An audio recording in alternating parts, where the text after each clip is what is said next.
Hare Krishna. We are just starting this session. In fact, we are restarting the session because of technical glitch. We couldn't start it. So there's a restart of this session now. Namam Vishnu Padaya Krishna Vishtaya Bhutale Shimate Gopal Krishna Goswami Namne Prabhupada Saitamya Prakashivati Chap Charangatvan Sadhu Bhagavad Pradayate Namaha Namaskar Padaya Krishna Vishtaya Bhutale Shimate Bhaktivedanta Swami Namne Namassa Satyave Gaurvani Pracharni Nirvishesh Shunyavadi Paschat Deshtarni Jai Shri Krishna Chaitanya Prabhu Nityananda Shri Advaita Gadadhar Shivasati Gaur Bhaktivinda Hare Krishna Krishna Krishna Hare Hare Hare Ram Ram Ram Hare Hare. So we'll now start this session. I have a presentation to share, which I will add to the screen.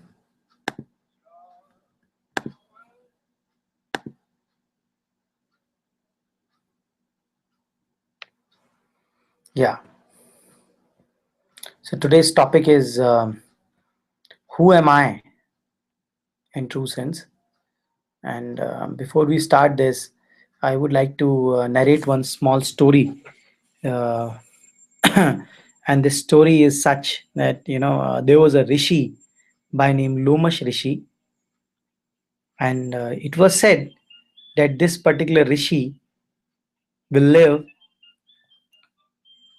for a very, very long age, and his age was defined by the fact that he had hair on his body, and one hair of his body would fall in probably one day of Brahma. Now, to understand the time span of a day of Brahma, let us go a little deeper. So it is said there is a four set of yugas: Satya Yuga, Treta Yuga, Dwapar Yuga, and Kali Yuga. Kali Yuga is the one which is of the shortest span of time, and Dwapar Yuga is double of the Kali Yuga. Treta Yuga is 3 times that of Kali Yuga, and Satya Yuga is 4 times that of Kali Yuga. So there are these 4 yugas, and if you add up these 4 yugas, the total time span is 43 lakh 20,000 years. So 43 lakh 20,000 years is the total time span of one Divya Yuga. The set of 4 yugas, Satyuga, Treta Yuga, Dwapar Yuga, and Kali Yuga, is known as Divya Yuga. So it is, and the total time span which is spent in these 4 yugas, or one set of Divya Yuga, is 43 lakh 20,000 Earth years.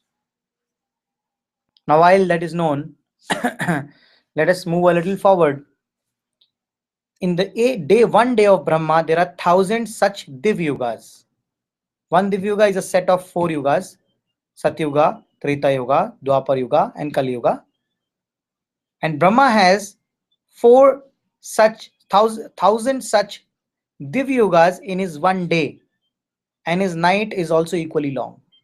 So that means one day of Brahma is equivalent to 43 lakh 20,000 into 1,000, which is again a very, very long time span. So, so basically, this was the time. That means 1,000 into 43 lakh 20,000 years. In so much of time span, one hair on the body of this Lomash Rishi would fall. And it was said, till the last hair on his body would fall, he would be alive. And it was known particularly that Lomash Rishi was quite a hairy person, and hence it was understood that he would live very, very long. And when this sage Lomash Rishi he was one day doing tapasya, and his disciples came and told him that, Gurudev, you are doing your tapasya in a very lonely place. So they said, we have a solution for you. that we would like to create a small kutia for you. And they started the work. Lomash Rishi came back and asked them, what are you guys doing? His disciples said, we are creating a kutir for you, a small hut where you can sit and do tapasya. Lomash Rishi said, my dear disciples, while you are doing it, I am very happy. But let me tell you, this lifespan is so small. Why are you wasting your time? And who is saying this? That the lifespan is small and why are you wasting your time? This is being said by the person who will live for many, many years. Such a person said this. Such a person said this particular thing. So it will not be, so hence we have to understand, that this lifespan, if Lomash Rishi is saying this, what about us? We who have such a small lifespan, such as that of 100 years possibly, or not more than 100 years. So today's session is very, very interesting, and we are today going to discuss this science of self-realization, and we are going to understand who we actually are. So that is the science which we are planning to understand today, and our session will go like this. This is $1 million question. Who am I? Who I am? It is $1 million question. So and let's try and understand this. How does it go? And what are the scientific proofs which are available for the existence of the soul? Does soul exist or not? So I narrated this small Rishi who says that lifespan is very, very short. We should spend it. We should spend it. We should spend it in the science of, in the self-realization, and not even build a small kutir. So this is the extent to which realized soul feel and understand how short the lifespan is. Now we understand, we undergo many things, and we try to relate to many things in our life, and we discuss this in detail, how every act of ours is actually an endeavor in the search for happiness. But now the question is, who are we referring to? Who is this person who wants to become happy? So suppose my hand is cut, will I die? Is a question. No, I will not. If my leg is cut, will I die? No, I will not. I am not this hand, I am not this leg. If somebody cuts off my ear, I'm not gonna die either. I'm not this ear. What am I in this body? What creates me as a body? Somebody might say, if you chop off the head, this person would die. So it is the head which is me. Okay, let's take it for the time being. If head is me, then why, when somebody puts a dagger through my heart, why do I die immediately then? So am I this head or am I this heart? Actually, none of the two. Both are possibly sufficient for us, but both are necessary for us, but both are not sufficient. In mathematics, we say it should be necessary and sufficient condition. So both are possibly necessary for us, but not sufficient alone. So hence, I am not this hand, I am not this leg, I am not this head. Then who am I in this body? What makes this body? So does soul exist? Is there an existence of the soul, or is it just some fantasy? Is a question. Is it a fact or is it a fantasy? This is what we are trying to answer today. We have done sessions on search for happiness. We have done session on does God exist? And now we are trying to understand who we actually are. So what is the proof of soul's existence? What is that proof? So when a person dies, we always say he has passed away. If we are this body, then after dying, the body still lies there. Body is still there. If body is still there, then what has gone out of that body? If we are this body, then body is there. Why should we lament? And we always say he has passed away. What has passed away? So it is actually the soul which has passed away. There are two ways of understanding it. I'm talking now from the modern scientific purview. There are two ways of understanding this. There are two kinds of experiments which scientists have done. Some of the experiments relate to the fact wherein people are being operated, and it is said that he's brain dead during the operation, and these doctors don't even know whether he's dead or he's alive. They're not sure about it, and they're still operating the guy. And then suddenly this guy comes back in his body, and then he narrates the incidents which happened during his operation when he was given the anesthesia. And he narrates the incidents as if he was viewing himself from outside. These are known as near-death experience or out-of-body experience. These out-of-body experience have been found by many doctors who have researched in this field. And they have found out that people actually at the time of operation, they go out of the body and they see people going to such places which a person lying down cannot see on that particular operation theater bed. He's lying there on that bed in operation theater. No one can see where was that scissor kept when this particular nurse picked up the scissor and handed it over to the surgeon. These incidents have been repeatedly reported by multiple people.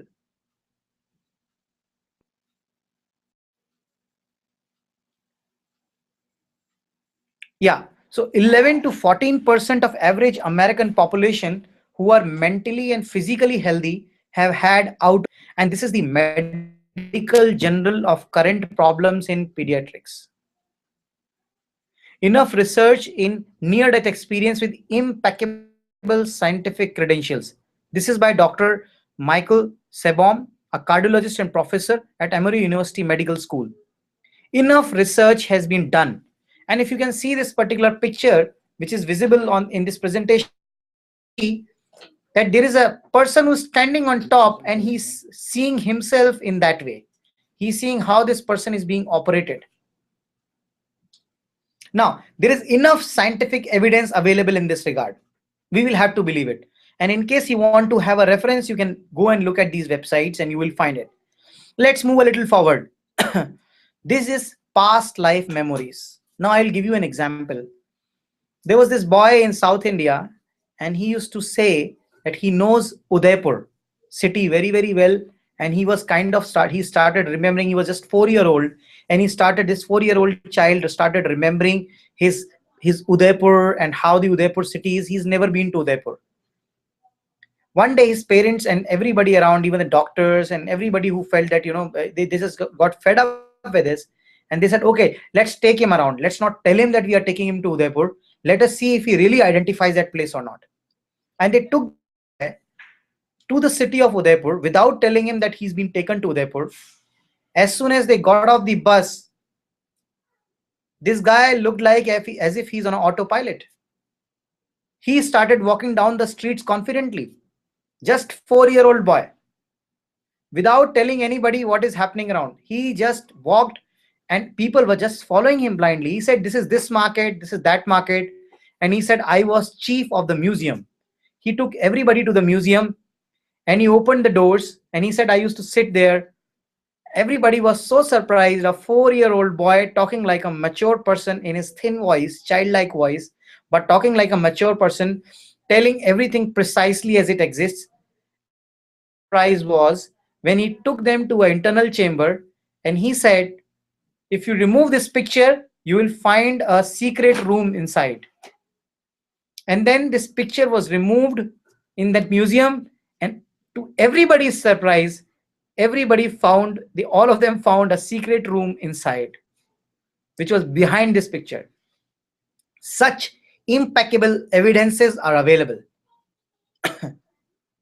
There's a Ian Stevenson, Carlson Professor of Psychiatry at the University of Virginia, who has done extensive research on this, and he has found over 2,000 cases of spontaneous reincarnation memories, wherein small child or a bigger man just suddenly identifies something and he says, this is this. And he gives the exact details of the places where he has never traveled in this life. Person from South India traveling to Udaipur and giving us the details. Or probably speaking in languages which they have never learned. Speaking in such languages which are North Indians speaking in hardcore Malayalam or in Tamil. Let us move a little bit forward. So, Satwant Pastricha, she is analyzing the deepest mysteries of life. She's working on this. I have one such incident. You can see this lady. When Manju was 2, she claimed to be reincarnation of Krishna and narrated how she had drowned in the village well. She spends time with her mother in previous birth and one from this life. So she has two mothers that you can see in this picture. One is from the previous birth, which is on the left, and one from this life, which is on the right. Let us move a little bit more forward. This is nearly 25 years ago. Manfully was walking past the marketplace when 3-year-old, Manfully is the lady who you see in the left image here. She was just walking past a marketplace, and suddenly a 3-year-old Raghunath, his name was Raghunath, who was reborn as Ahmad in a Muslim family, shouted, "There goes my wife." And he narrated all these incidents precisely about that particular lady. So this 3-year-old boy was actually husband in the previous life of this lady whose name was Manfully. 3-year-old Mahinder, who is in the blue shirt there, himself as Ogad Ram, who was killed in an accident. He traveled to Ogad's village, took sweets for his 3 children, seen with Ogad's mother and Mahinder's father. So this small child is feeding his own brothers, small brothers, and you can see he's of the same age as they are, but he is their father in the previous age, and you can see a lady which is weeping at the background because she's seeing this boy who was her husband in the previous birth has come back. She's weeping for this in this particular picture. You can see that. Meenu 18 claims she was Sudha in her previous life. Sudha was murdered by her husband. And now a remarkable point, which is she has a birthmark on her forehead at the same spot where Sudha was fatally hit. This proves the scientific evidence of how these birthmarks takes place and how these many things are happening in our life. Right? So this is a significant point which we are discussing here. So then the point comes, now this is some of the proofs which I've given you. Now there is an unseen driver of the bodily car. We have this body, there is somebody who's driving it. We have mouth to speak, we have eyes to see, we have heart to pump blood, hand and legs to move. Similarly, in a car, you have horn to sound, headlights to see, radiator to supply water, 4 wheels to move. But then there has to be a driver. A car cannot budge 1 inch without the driver. How can this body work then? Who's driving this body? What disappears from this body when it is dead? These are the questions which we have to think through and answer. Scientists, if we are made of certain, our body is made of certain chemicals. So if you strictly compare and basically weigh everything what is present in our body, there's calcium, there is iron, there is phosphorus, there is water content, there are some other substances. So hence the question is, and put a cost to it, it is just 110 rupees. So are we just a body which is made up of flesh, bones, mucus and stool, and that's all? Or is there something which is much higher inside us? If there is, then who is he? Is a question.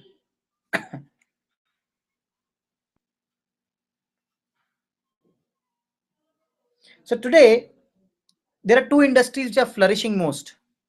And these 2 industries are, one of them is the cosmetic industry, and other is the salon and hair cosmetics, shampoos, conditioners, all of that. When we die and our body is burnt in a funeral, These are the two things which are burned first. Our hair will immediately get burnt. Our skin will immediately be burnt. This is the first thing which gets burned in our body. This is the first thing which gets burned. Hair and the skin. And these are the ones which are cared for most when we are within this body. When we are existing in this body, when we are living, these are two things which we care for most. So it is being said in the modern age that we are polishing the cage. If you keep polishing the cage and not feed the parrot inside, then obviously the parrot is going to die. So same goes with our soul. There's a soul within us. And if we just keep taking care of our body all the time and not care for the soul, I'm not saying we should not take care of our body. I'm saying if we are just taking care of our body and not nourishing our soul, what will happen? The soul will obviously spiritually dead. Soul will be spiritually dead. There'll be no spiritual engagement for the soul. There are a lot of engagements for the body. People are running in the gym, on the treadmills. People are eating every day. But there is no nourishment for the soul.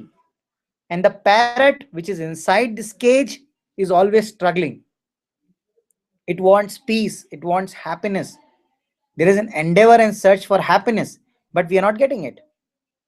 But let us understand this a little bit more in detail. How can we enrich the soul? So these are the three coverings of the soul. What are those? We have this gross body. What is this gross body made up of? Gross body is made up of earth, water, air, fire, and ether, as per the Vedic knowledge. As per the modern scientific theory, you can say we are made up of certain cellulose, which are externally covering. We are made up of certain tendons, ligament, various features, and that is the gross body. Flesh, mucus, bile, that is all part of gross body. What is the subtle body? Subtle body is the mind, false ego, and intelligence.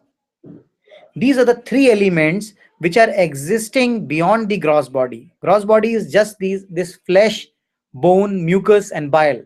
But there is within us a subtle body, and this subtle body is made up of mind, false ego, and intelligence. That is also a covering. And then within these two coverings, so there is a box. If you open that box, you find a smaller box inside. When you open that smaller box, you find something which is very, very precious inside. Similarly, there is a gross body, which is a bigger box. Then there is a subtle body, which is a smaller box. And within this smaller box, there is some precious diamond which is kept, which is known as the soul, which is actually Sat, Chit, and Ananda. These are the characteristics of a soul. Sat means eternal, Chit means knowledgeable, and Anand means pleasure, bliss. It is always in bliss. So there is Sat, Chit, and Anand within the soul. It is eternal, number one. It has all knowledge, number two, knowledgeable. And number three is the blissfulness of the soul. So if soul is eternal, then who dies? That means soul doesn't die. It only leaves one body and moves to the another body. When soul is leaving one body and moving to the other body, that is the time it is known as incarnation. This word incar has come from the word carnation, which is actually flesh. So we know carnivorous animals. Carn word means flesh. Animals are the ones which eat flesh. So word reincarnation essentially means that this person is particularly moving from one body of flesh to the another body of flesh. And this is the science of incarnation. So there is Sat, Chit, and Ananda. Body is eternal, but it is only leaving one gross body and moving into the other gross body. This is the Vedic understanding of our life. There is one box, which is gross body. There is a smaller box inside this bigger box, which is a subtle body. And then there is another soul which is lying in there. Second point is Chit. Chit means knowledge. If soul has all knowledge, then why is it so that we don't really have the knowledge? Why do we have to learn books again? If soul is same across all bodies, then why should soul actually have to study again? It should just be knowledgeable, because it has knowledge, but its consciousness is dormant in nature right now, because we are conditioned so badly that we are just thinking of modern scientific research. We are just wanting to lead a modern life. We are looking at higher standard of living rather than simple living and higher thinking. So we have conditioned ourselves in such a way that we don't really care for our soul, and we are not letting it be in its natural position. Hence, the consciousness has become dormant. So the knowledge is also not complete. Third point is ananda, which means bliss. If soul is supposed to be in bliss, then the question arises, why are we not in bliss all the time? Again, the answer is same, because the subtle body, mind, intelligence, and false ego is ensuring that we are always in a miserable state of life, because we have taken this gross body and is dormant. We are not conscious of the right thing. We will never feel bliss.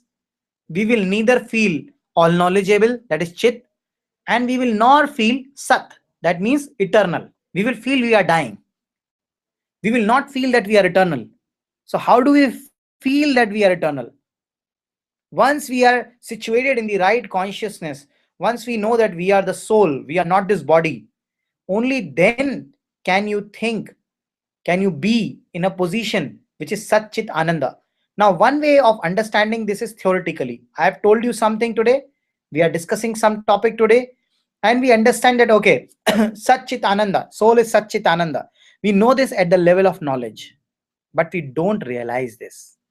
Today, when we are discussing this, we all will know it. But tomorrow morning, when we'll wake up, we will not realize that we are a soul. We will still be concerned about our body. We'll be using cosmetics all around us. I'm not saying we should not use cosmetics, but the point that I'm trying to drive across is that that we will forget that we are a soul, and we will try to do multiple things for our body which could be sinful. Some people eat meat thinking that their body needs protein. Now I am sitting before you, I'm quite healthy, I'm just a vegetarian soul. I am a vegetarian person. I don't even eat onion and garlic. And I'm quite healthy. I'm breathing. And I'm talking to you right now. I'm trying to give this presentation to you all. Trying to pass on the self-realization to you all.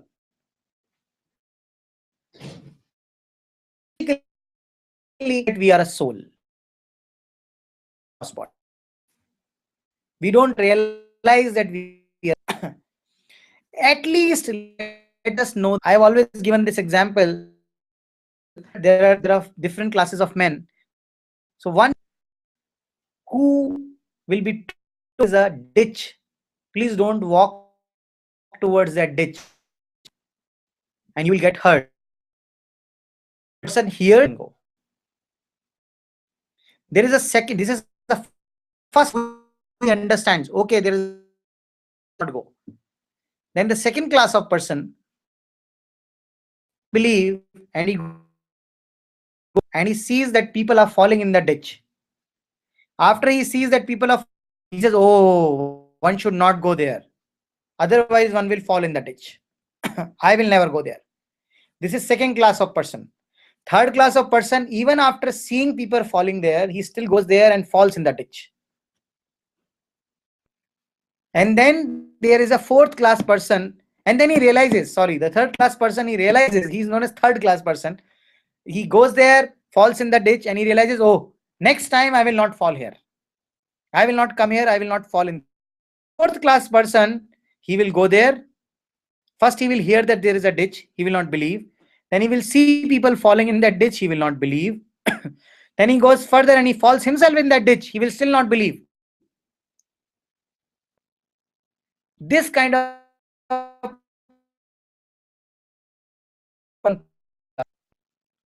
we are actually seeing all around us how people are going through miseries. And what are those miseries? Birth, death, old age, and disease. We are seeing people getting old, but all of us who are young, we would never believe that we will become old. We don't want to become old. We don't have this sense of becoming old.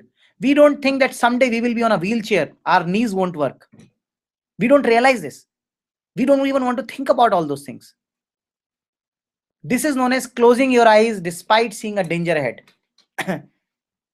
We are seeing others falling in the ditch, but we don't believe it. Then there is you are seeing others dying. So one day, Yudhishthir Maharaj in Mahabharata, he went to one particular place, and it is a story of Mahabharata where Nakul and Sahadev went to a lake to collect some water, and he was very, very thirsty, and he said, let me drink first and then I'll give. Suddenly there is a yaksha who appeared, and he said, if you drink this water without answering my questions, you will die. Sahadev did not care for it. He drank that water and he died. Then came Nakul. Nakul also came there. Again the yaksha said, if you drink this water without answering my questions, you will die. Nakul also drank that water and left his body.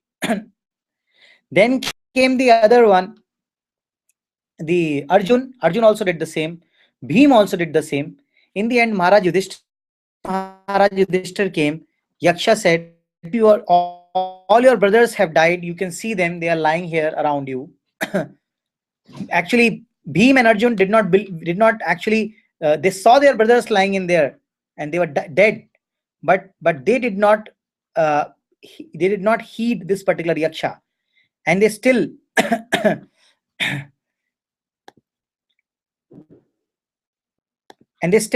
went ahead and drank that water. So here Yudhishthir went there, and when Yudhishthir went there and yaksha came there, Yudhishthir Maharaj saw his brothers are dead. So using his intelligence, he understood, okay, so if I drink this water, I will die, without answering his questions.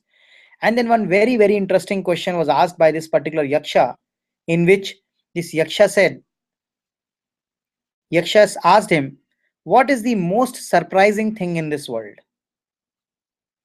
And Yudhishthir answered, the most surprising thing in this world is that every day so many people are dying, and they are going through funerals, are being burnt or buried in the grave.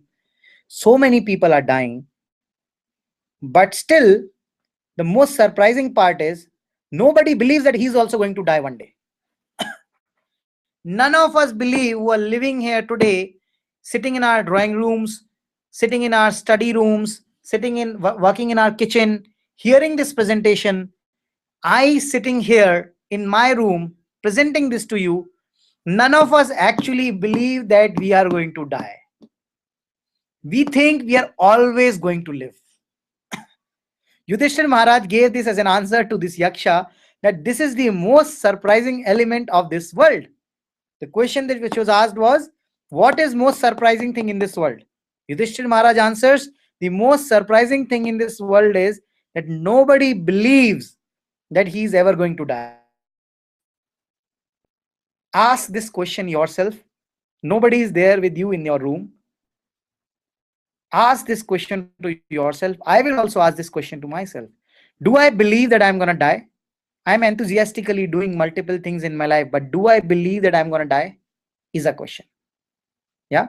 So we move a little bit forward. Now this is something which is very, very interesting. People think that now we are getting into the science of soul, so one very interesting thing is, soul is not some formless light. People think soul is just a light within us. It is just a small light which is in the region of heart, and people think that that is soul. No. So suppose all of us must be wearing a shirt or a or a salwar kurta. Ladies would be wearing salwar kurta and kurta, pajama, pant, shirt, all these things, bermudas, shorts. We are wearing so many things, and when we are wearing these things, these kind of clothes, these clothes have a shape. Why these clothes have a shape? Why pant has got two legs? In trousers will have two legs to it. Why does it have two legs? because we have 2 legs.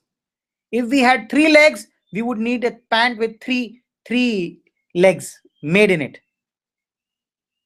If a dog has got 4 legs, there are people who make clothes for the dog and they have those 4 legs done for it. So that means clothes have a shape because we have a shape.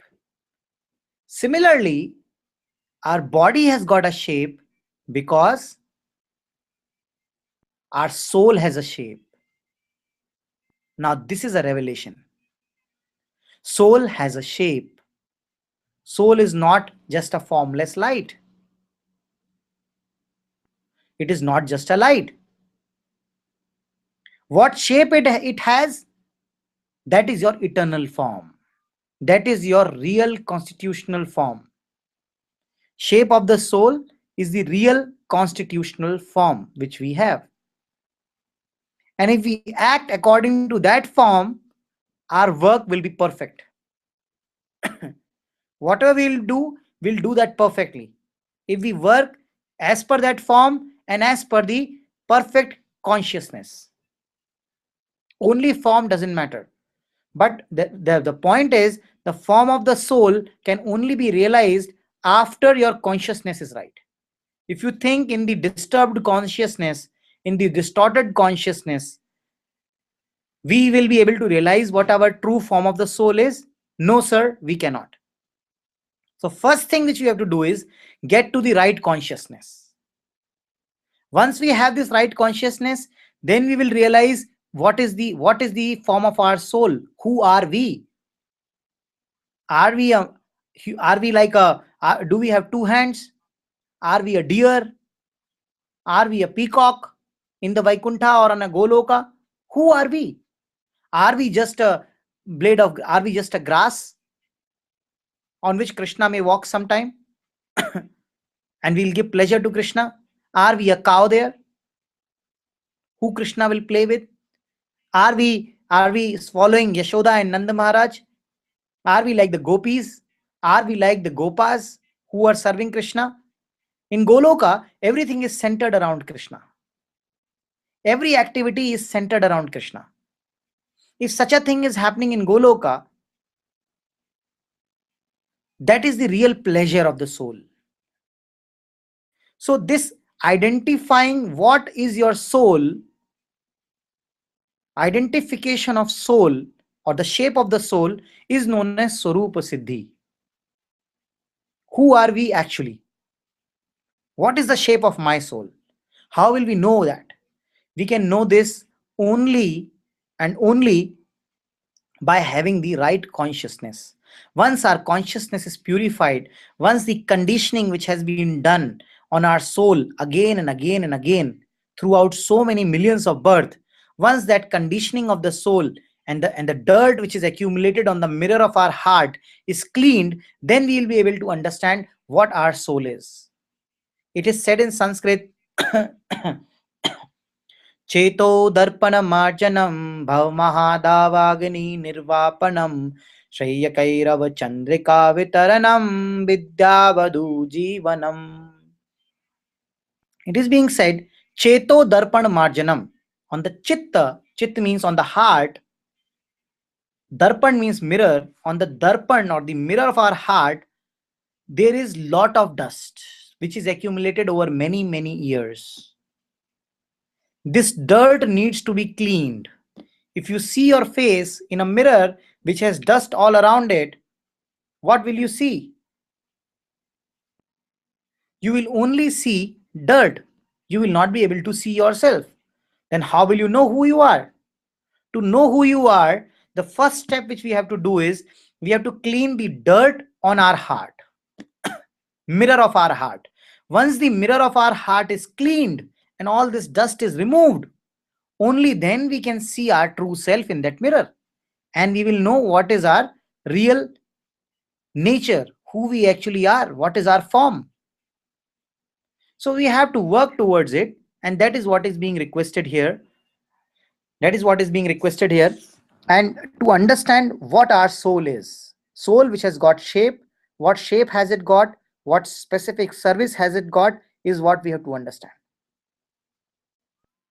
and we have to do marjanam of this heart. We have to clean this heart, right? So what is the process of cleaning this heart? The process of cleaning this heart, especially for the age of Kali Yuga, is said to be Harer Nama, Harer Nama, Harer Namaiva Kevalam. Kalau Nasteva, Nasteva, Nasteva Gatiranyatha. Hari name, name of the holy name of the Lord, holy name of the Lord 3 times. In Kali Yuga, people are known to be Manda Sumanda Matayo Manda Bhagya. Mand, they are slow. Sumand, intelligence is also less. Mand Sumand Matayo, their intelligence is also less. They are slow anyways in their actions. And moreover, Mand Bhagya, their fortune is also less. They are not so fortunate also. In the age of Satyuga, the climate is such that everybody is living in the higher consciousness. They are more bothered about the self-realization. Even in India, 300 years back or 500 years back, everybody was focused on the self-realization. There was a Vedic science which people were studying, and people were focusing on self-realization. Today, there is no question of self-realization. We are all just running after the modern technology, which is not really giving us peace. It is only taking peace away from us. We were given computers and it was being said that you are working for that it will do 8 hours job in 2 hours, and rest of the 6 hours we'll just be basking in the sun on a beach. No, it did not happen. What happened? In fact, we started bringing that computer to our home, and today we probably work for 12 hours. So even our fortune is less. Manda Sumanda Matayo Manda Bhagya. Even in the Kali Yuga, in this age of Kali Yuga, even the fortune is less. Those of us who are able to participate in these kind of seminars, which we are discussing right now, let me tell you, we are very, very fortunate. If you go out on the road, you will not find many people who are even thinking on these lines. That who am I? What is my soul? What are my duties? Why have I come here? They are not even asking these questions. They are not even pondering or having any food for thought on these lines. So hence, since the Kali Yuga's jivas are so unfortunate and they are so slow and less in intelligence, hence it is being said, holy name of the Lord 3 times. 3 times it is being said. When anything is said 3 times, it is supposed to be reaffirming certain things. Harer Nama, Harer Nama, Harer Nama Eva. So there is a word Eva which is used after the last Harer Nama. Harer Nama, Harer Nama, Harer Nama Eva. Eva means certainly. Another word is being added. Harika Nam, Harika Nam, Harika Nam. And then Eva, which means certainly, only Harika Nam. Certainly Harika Nam. And after that, another word is being used. Harer Nama, Harer Nama, Harer Namaiva Kaivalam. Kaivalam means only. That is the only respite. There is no other respite. Harer Nama, Harer Nama, Harer Namaiva Kaivalam. Kalau Nasteva, Nasteva, Nasteva Gatiranyatha. Again, Naste word is used 3 times. In Kalau, Kalau means in Kali Yuga, Naste means nothing else, nothing else, nothing else will save you. Gatir Anyatha will not give you any gati, will not give you any future. This is the only way. This is the mirror of our heart. Our heart today has a lot of dust. That's why we are not able to see our true self. So only way to see our true self is when we see ourselves in this mirror, first we have to clean this mirror. And the process of cleaning this mirror is by chanting the holy name of the Lord, which is Hare Krishna, Krishna Krishna, Hare Hare, Hare Ram, Rama Rama, Hare Hare. Let us move a little bit forward now. While we have understood that soul has got a form, this is a revelation. It was a revelation to me. I'm sure it must be a revelation to many of you that soul has got a form, and that is actually our eternal form.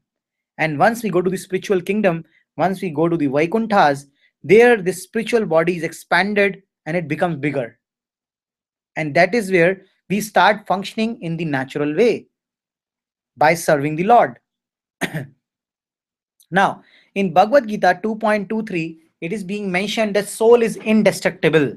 It says, Nainam chindanti shastrani, Nainam dahati pavaka, Na chainam kledyantapo, Na shauchyati marutaha.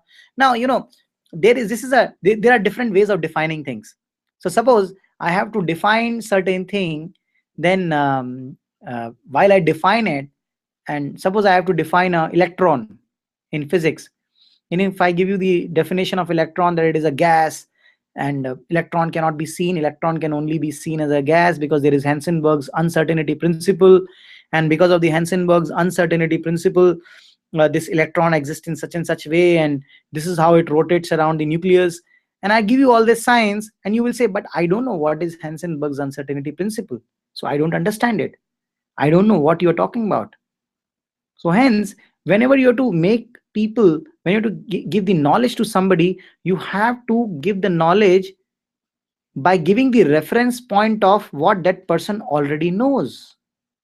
So if you have to tell somebody that what is a, and if this person has drank some milk, then you will tell him the color of milk is the white color, and then he will understand it. Then he will understand it. So this is the point which we are trying to make here. So when Upanishads will actually give you some knowledge, it will give you that knowledge in terms of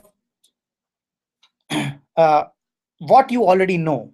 So this shloka specifically explains this. So it gives you it gives you the knowledge.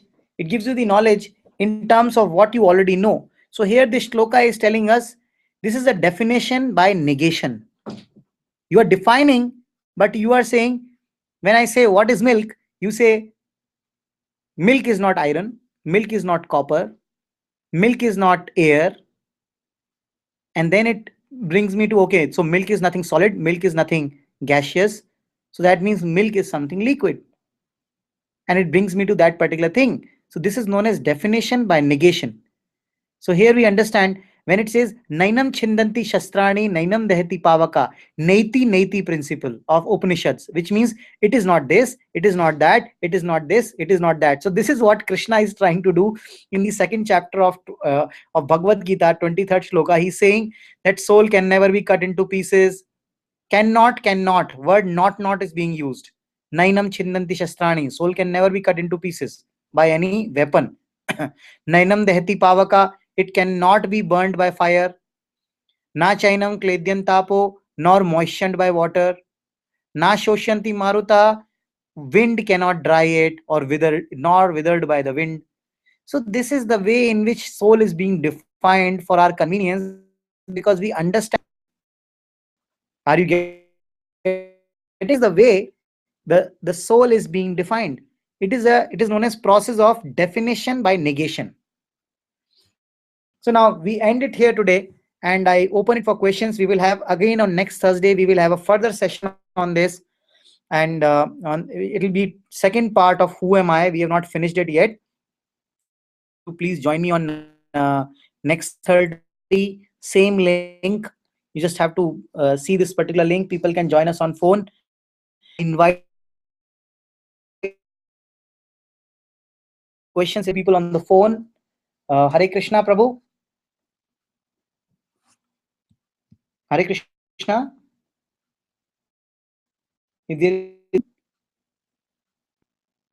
Yeah. So if anybody has a question, he can ask, and we can probably discuss this in detail.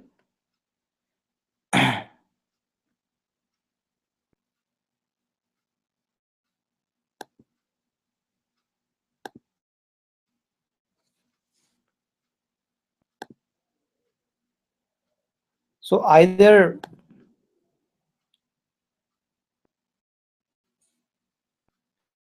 so if invite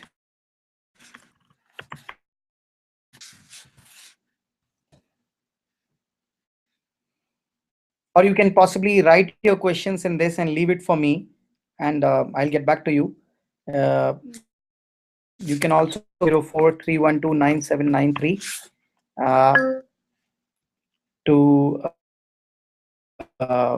in case there are any queries. Shraddha Agarwal is typing.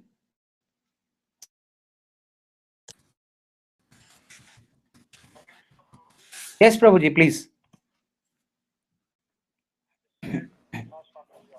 Sorry? Yeah, Hare Krishna, Prabhuji. Hare... I gone somewhere. Uh-huh. I logged in very late, only 5-7 minutes back. Okay, So okay. what was the main topic today we discussed? The topic of today was who am I? Okay. Yeah. So next time you'll continue on this? Yeah, I'll continue, and this link is also available on YouTube. So in case we have missed certain thing, I'm sure Prabhuji you would know it already. So I thank you for being part of this, and in case there is anything on which I can improve, please let me know. You please correct me and chastise me so that I can improve upon this. Yeah. So you can see this link on YouTube, and I would no, I would be really I'll feel blessed if you can give me some some critical appreciation on this, where all I can improve. Yeah, thank you, Prabhuji. Thank you. There are some questions which we are getting here. Is there a difference between soul and spirit? Is the spirit limited? So yes, Shraddha, the answer is that spirit is limited. Spirit is not unlimited, but the supreme spirit is unlimited. Spirit as a jiva, there is a limitation to it, and we'll discuss this in detail. When we say soul and spirit, actually we refer to the same thing. So there is no difference other than this spelling. Soul and spirit both refer to the same thing. And spirit, I'm not talking about the medical terms where a spirit, ether, how the way doctors use it, where I'm sure you are actually referring to the soul. So soul and spirit means the same. And yes, spirit is limited. Is a spirit a different level of existence minus the body, but has limitations compared to soul? Not really. Spirit and soul both means the same. Yes, spirit has a different level of existence minus the body. So that means if body is removed from the soul or spirit, still the spirit would exist. Body is not a necessary condition for a spirit to exist.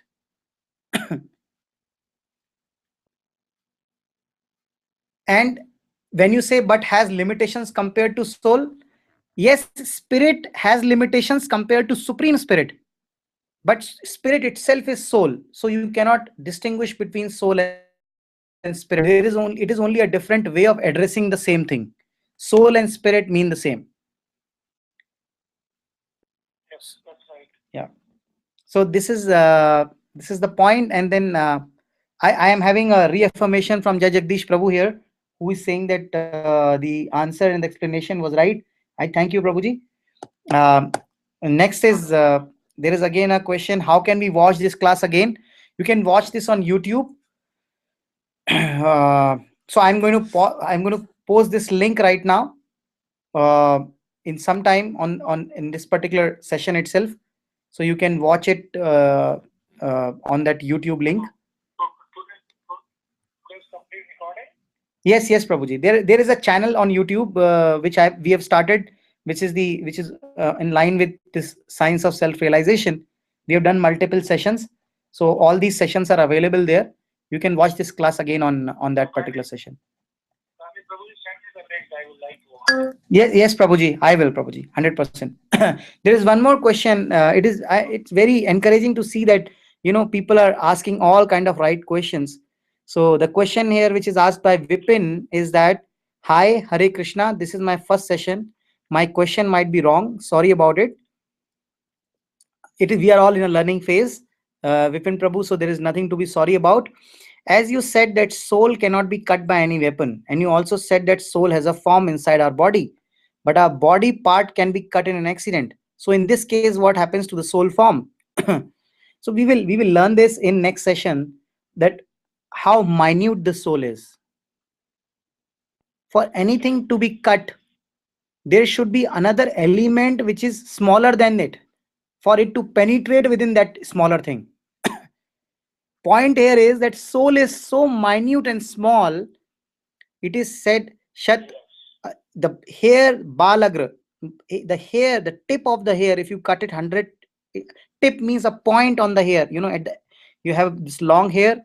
We are just referring to one point.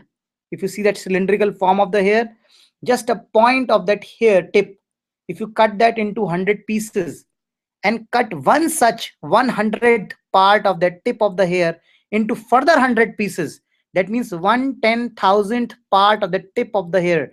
This is the size of the soul which is mentioned in the Upanishads. So anything which is supposed to penetrate should be even smaller than that. Only then can it penetrate within. There is nothing which can be smaller than the soul. And hence, when our body part is cut in an material can cut it.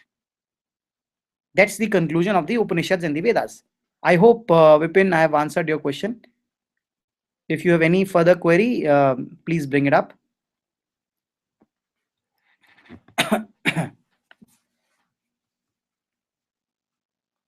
So I'm seeing that Shraddha Agarwal is typing. We're just waiting for this question to come up.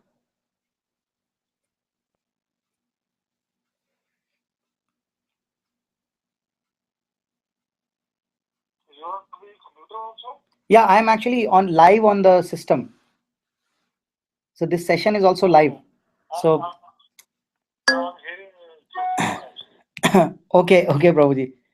Vipin Prabhu has just answered saying yes, thanks a lot. So that means he's satisfied with the explanation given by Prabhupada in Bhagavad Gita.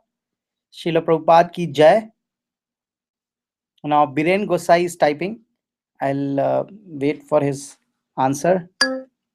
Can you post the link? Okay, so I'll just post the link soon.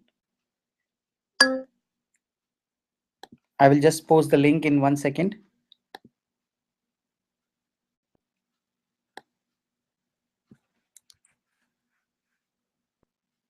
Given by...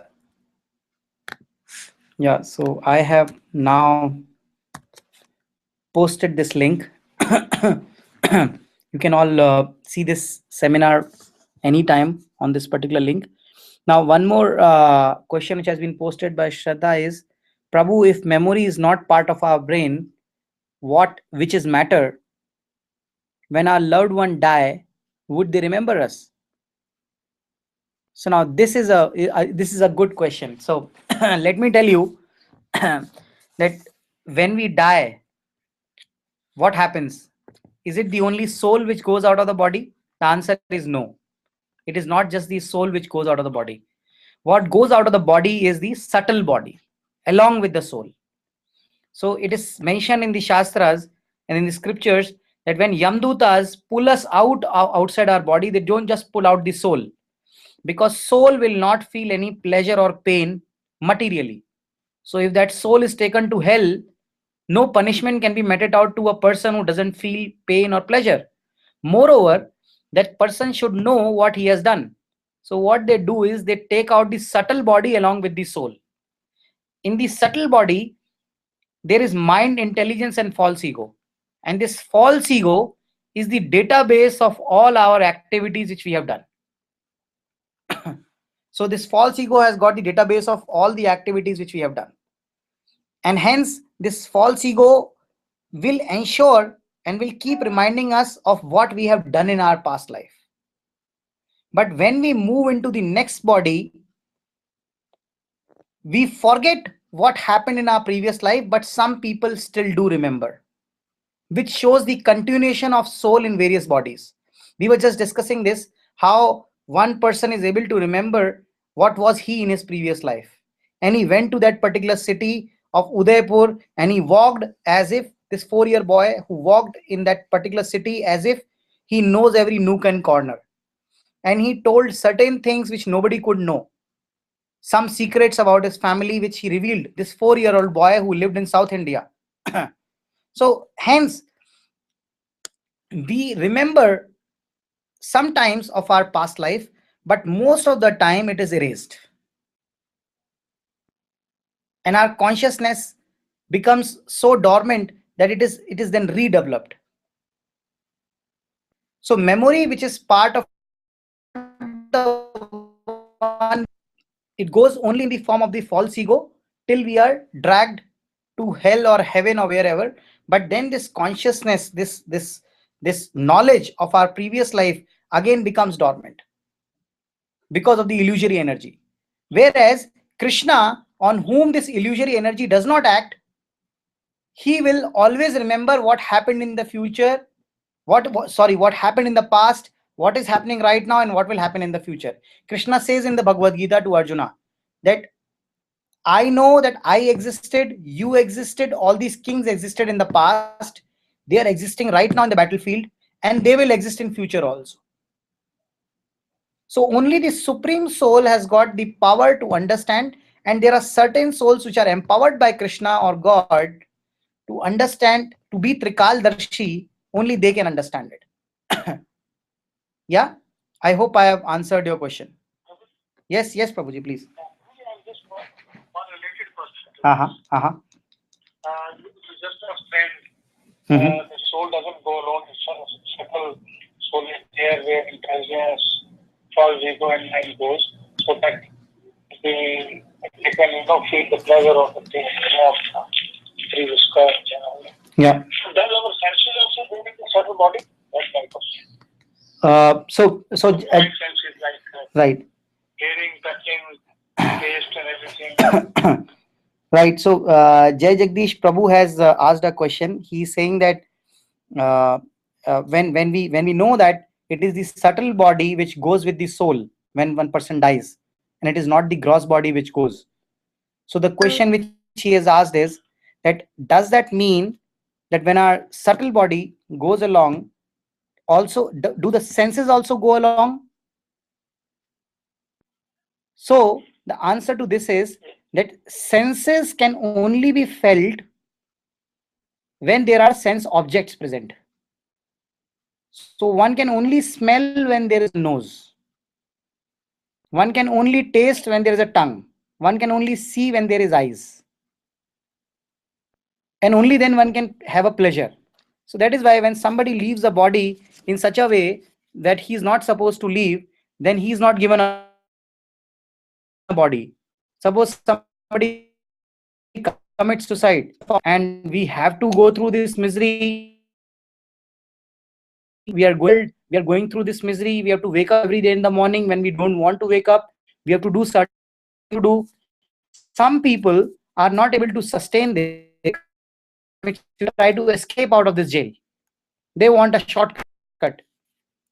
They are just want a shortcut. So when they try and do this, the punishment which is meted out to these such kind of people is they are not, and then they remain in this subtle body.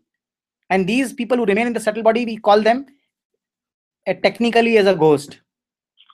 And these ghosts are not able to enjoy anything. Why are they not able to enjoy? Because they don't have a body. So in order to enjoy, they try to enter into various bodies of the people who are already living.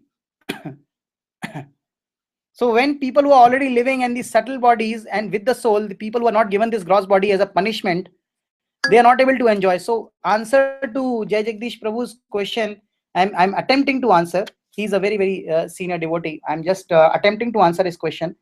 And the answer possibly is that no, these senses, the sense objects are not there. So these senses also don't go along. Okay, thank you. Yeah, Prabhuji. Thank you. Thank you, Prabhuji. So is there any other question from anybody? So thank you, Damodaran Prabhu. We thank you for your views on this. And so we'll end this session now.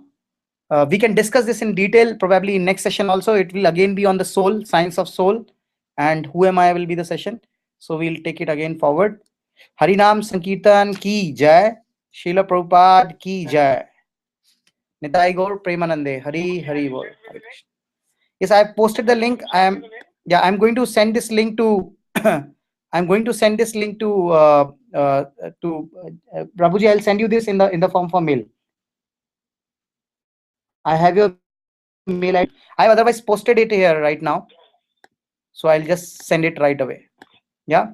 Thank you. Hare Krishna. Hare Krishna. Hare Krishna.